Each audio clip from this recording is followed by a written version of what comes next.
हारून से खबर शामिल करते हैं। ब्यूरो चीफ उस्मान अब्बासी की रिपोर्ट के मुताबिक हारून में असाजा का एहतजाज आज तीसरे रोज भी जारी।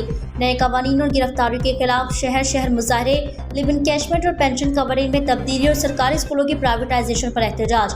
हारून बार एसोसिएशन का असाजा के साथ इजहार यकजहती के लिए हड़ताल का ऐलान। असाजा और सरकारी मुलाजमीन की तरफ से पेंशन, लिव इन कैशमेंट के कवरेज में तब्दीली और सरकारी स्कूल प्राइवेट ऑर्गेनाइजेशन के सपोर्ट करने गिरफ्तारी पर एहतजाज का सिलसिला जारी है। हारून बार एसोसिएशन की तरफ से कौम के मारों के साथ पंजाब हुकूमत के जालिमाना रवैये के खिलाफ असाजा के साथ इजहार यकजहती के लिए एक रोज़ा अदालती बाइकाट की हड़ताल की गई। बल्दिया ऑफिस हारून के सामने सरकारी स्कूलों के असाजा, दूसरे सरकारी इदारों के मुलाजमीन का भरपूर मुजाहरा।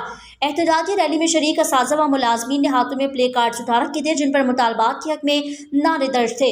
रैली में शरीक असाजा का कहना था, हमारे मुतालबात की मंजूरी तक तदरीसी अमल तालीमी इदारों में मुअत्तल रहेगा। पंजाब के असाजा और मुलाजमीन के हकूक़ के लिए असाजा तंजीमें दूसरे एम्प्लॉइज यूनियंस के साथ मिलकर रोजाना की बुनियाद पर एहतजाज कर रहे हैं। दूसरी तरफ हुकूमत मुज़ाहिरीन से मुज़ाकरात की बजाय एहतजाज असाजा के खिलाफ महकमाना कार्रवाइयों की तैयारी कर रही है।